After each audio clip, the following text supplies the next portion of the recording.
Good morning, students.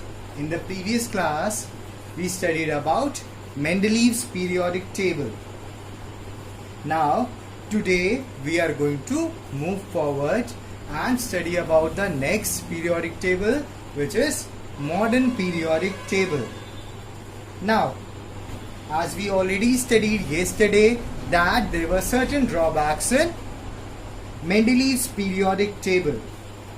So, there was a need of new theory, and Henry Moseley, who was responsible for the discovery of positive charge present in nucleus of an atom, came forward with a new law where he replaced the basis of periodic law from atomic masses to atomic numbers, and hence framing the modern periodic law in the process. That is, the properties of elements are the periodic functions of their atomic masses. He performed a cathode ray experiment using a discharge tube, where he found that the wavelength of rays after striking different metals was found to decrease in a regular manner on changing the metal of anode in order of their position in periodic table. That means when he took several elements in the order they were put in periodic table and made cathode ray fall on them, then the radiations which were released over there, their wavelengths were decreasing in a definite manner. By this, he concluded that number of positive charge present in the nucleus of an atom is the most fundamental property of an atom, and owing to this particular concept itself, he said that the properties of elements are the periodic functions of their atomic numbers. Since we all know that atomic number of an atom is the number of protons present in it. Now, this particular law or theory proved to be a milestone, since it was successful in eradicating some of the basic problems of Mendeleev's theory, which was position of isotopes. Now, here we are talking about atomic numbers. So, automatically, we all know that all the isotopes will have same atomic numbers, or you can say all the isotopes of any particular element will have same atomic number. So, automatically, this problem of Mendeleev's periodic table vanishes over here. Next one was position of anomalous pair. Now, there were certain errors in Mendeleev's periodic table which could be corrected by modern periodic law. So, it was successful over here also. On the basis of the modern periodic law, the modern periodic table was developed. And in this particular table, the elements were placed in the order of, or you can say in the increasing order of their atomic numbers. The modern periodic table states that the cause of periodicity is recurrence of similar electronic configuration. That means different elements, or you can say the properties of element are repeated periodically, because the elements after a certain interval show similar electronic configuration. Now here when we are talking about similar electronic configuration, we are talking about valence electrons present in the outermost shell of an atom. So it was found out that as we keep on increasing the atomic number, then after a certain interval, what was observed that the number of electron in the outermost shell of atoms were getting repeated, and they were the basic cause of periodicity which was occurring in the elements.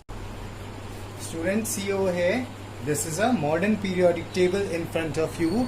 As you can see over here, it consists of 1, 2, 3, 4, 5, 6, 7 periods. That is 7 horizontal rows which are known as periods, and 1, 2, 3, 4, 5, 6, 7, 8, 9, 10, 11, 12, 13, 14, 15, 16, 17, 18, total 18 vertical columns which are known as groups. That is, it has a total of 18 groups and 7 periods.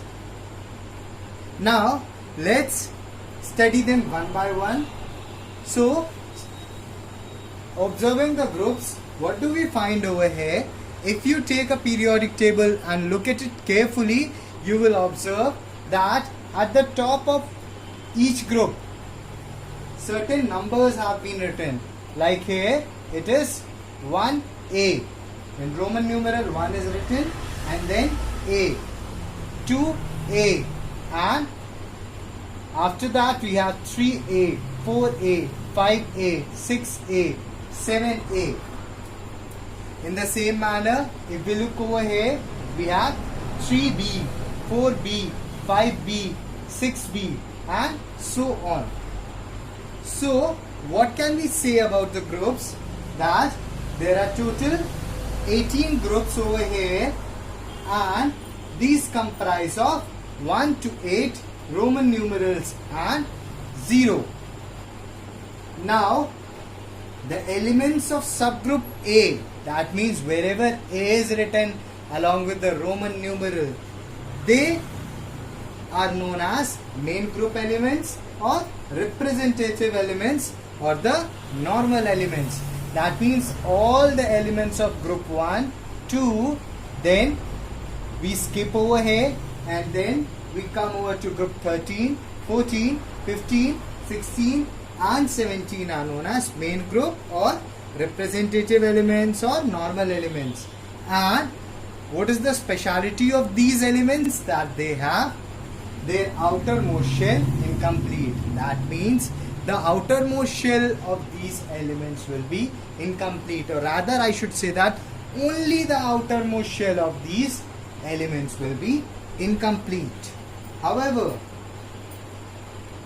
the elements which are present in the groups ranging from 3rd to group number 12, that is 3, 4, 5, 6, 7, 8, 9, 10, 11, 12 are known as transition elements, and these have 2 outermost shells incomplete. That means in the elements which are present in these groups, 2 of the outermost shells will be incomplete.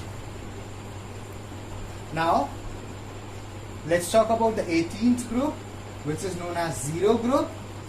All the elements present over here are inert gases, are known as, in fact, inert gases or noble gases because of their stable electronic configuration. That means the outermost shell of all these elements are completely filled with electrons. Now, let's study about some of the properties of the periods. So, I already told you that there are 7 periods in all. Every consecutive element or every other element of the period represents 1 electron, or you can say 1 proton more than its preceding element. And this moves on until the octet, or you can say outermost shell, is completed. And then we start on with the next shell. That means while we are moving from here to here, what do we observe? That number of electrons keep on increasing one by one, and it keeps on increasing until the shell is completed. Once the shell is completed, again we start on with the next shell, filling of the next shell. The first period contains only 2 elements. And what is the reason behind it? Because in the first element we go for duplet, or you can say it has only 1 shell which can have a maximum of 2 electrons. It is also the shortest period. The second and the third period, they contain 8 elements each, and they can be said as short periods. The fourth and fifth periods, they contain 18 elements each, as you can see over here. These are known as long periods. When we are talking about the sixth period, it contains a total of 32 elements. Now please note down over here that when we start counting over here, you can see that after starting from here, what do we observe? That we obtain a lanthanide series over here. Now this lanthanide series is a group of elements which lie in between these two elements. However, because the space is not so much large over here, so they are written separately at the bottom. So what do we observe? That we get overall 32 elements over here, and it is known as the, or you can say it is the longest period of the periodic table. The seventh period also contains 32 elements, and it can also be said as the longest period. As I already told you, in group 3b, what are we observing? That in the sixth period, we are observing a new series, or we can say a series of elements which are lying over here, which are known as lanthanide series. Whereas in the seventh period, we are observing a series of elements known as actinide series. The lanthanide series begins with lanthanum, whereas the actinide series begins with actinum. And the lanthanide series are known as rare earth elements, whereas the actinide series are known as radioactive elements. Now, we can say that the elements of the periodic table can be divided into four groups. That is the representative elements, which includes all the elements in group number 1, 2 and 13, 14, 15, 16 and 17. Then the transition element, which lie in the range of third group to 12th group. After that, the inner transition element, which lie inside the transition element, that is the lanthanide and actinide series, and the inert gases or the noble gases, which is represented by the, or we can say which are present in the 18th group of the modern periodic table. Now there are certain names which have been given to the representative elements. I would like to tell you one thing, however you are going to study about this in detail in your higher classes. The first two group are known as, or the elements in the first two group are known as S block elements. Then the elements from group number 3rd to 12th are known as D block elements. The elements from group number 13 to group number 18 are known as P block elements, and the elements which, or you can say the lanthanide and actinide series, they constitute the F block elements. So, talking about representative elements, it will have S and P block elements, where group 1 elements are known as alkali metals, group 2 are known as alkaline earth metals, group 13 as boron family, group 14 as carbon family, group 15 as nitrogen family, group 16 as oxygen family, group 17 as halogens. Halogens because halo means salt, gen means generator. So these normally are present in the these normally are used in the formation of salts. So they are known as halogens. Now let us discuss about some of the properties of representative elements. They include both metals and non-metals, and we can say there is a regular gradation from metallic to non-metallic nature as we move from left to right across a period. They form electrovalent as well as covalent compounds with non-metals. Metallic nature increases moving down of any of these groups. When we move downwards, the metallic nature increases. The metals which are good conductors of heat and electricity are present in first and second group, and the non-metals which are present in 16th and 17th groups are a poor conductor of heat and electricity.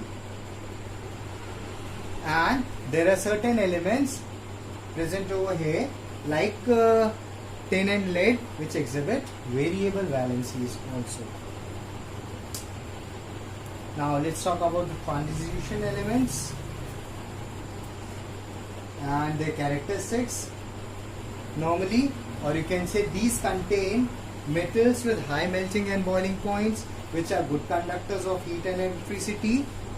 Some of the elements present over here are attracted by magnets also, and most of these elements, they are used as catalysts for reactions. They exhibit variable valencies and form colored ions and colored compounds. Let's talk about the F block elements or the inner transition elements.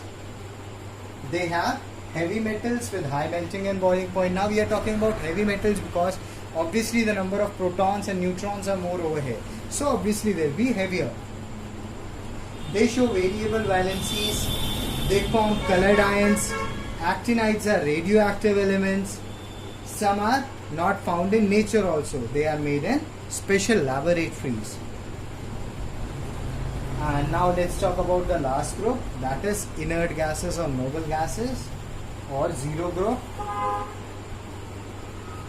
Now we already know that outermost shell of all these elements are completed, and as a result of this they are least reactive in nature.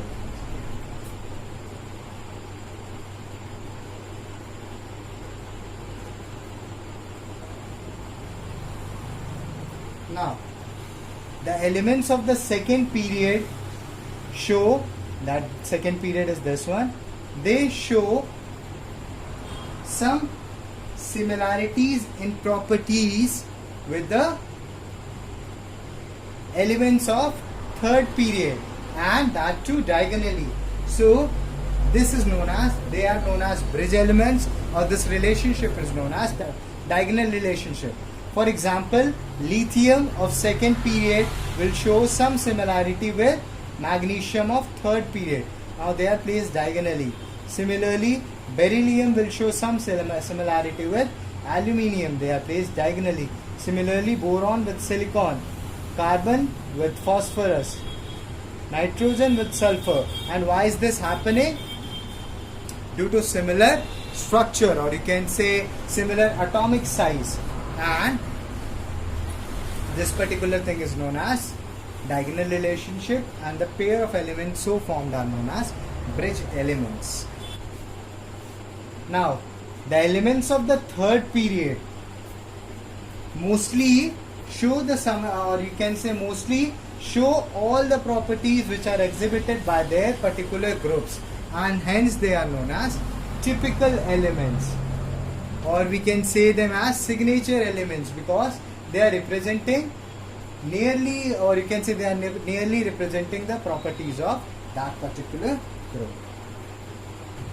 Now, after studying this table, what did we observe? That there are certain merits of this table over the Mendeleev periodic table. First of all, it is based on atomic number, and the best part about atomic number is that it increases gradually with difference of 1 in each case. For example, when we are talking about atomic masses, we already know that mass of hydrogen is 1, then helium is 4. After that, we move on to lithium and observe that its mass is 6.9. Then, what are we observing over here? That we do not have any definite pattern that is being followed over here. However, as soon as we talk about atomic number, then atomic number of hydrogen is 1, helium is 2, lithium is 3, and so on. So, we are observing or you can say we are following a fixed pattern over here. The position of an element in this particular table is related to its electronic configuration. We can say all the elements of first group will have same electronic configuration. When I say electronic configuration, I am talking about the configuration of the outermost shell. Similar thing goes on for second group and so on. It shows regular changes in properties of elements on moving across a period or down the group. As we already witnessed, in fact, that when we are going down the group, metallic character is increasing. Similarly, on moving left to right in a period, the non-metallic character is increasing, or you can say metallic character is decreasing. So what are we observing? There is a gradual change in properties. The same thing goes on for size also. As we are moving downwards, the size is increasing. As we are moving from left to right in a period, the size is decreasing. Now this thing is going gradually. So we can say that it is following a definite pattern over here. it's easier to understand, remember, and even explain also. That means we can explain it out easily. Now, even though this modern periodic table was able to remove lots of drawbacks of Mendeleev's periodic table, but there were certain defects in this particular table also. First is, position of hydrogen is still not satisfactory. As we already studied that hydrogen forms positive ion also and negative ion also. So it is still unclear that whether hydrogen should be placed along with the elements of the first group or the elements of the 17 group. It fails to accommodate the inner transition element, that is lanthanides and the actinides, into the main body of the periodic table. As we are observing over here that they have been written separately. In this particular table we were not able to, or exactly you can say we are not able to include these elements in the main periodic table, and these are written separately.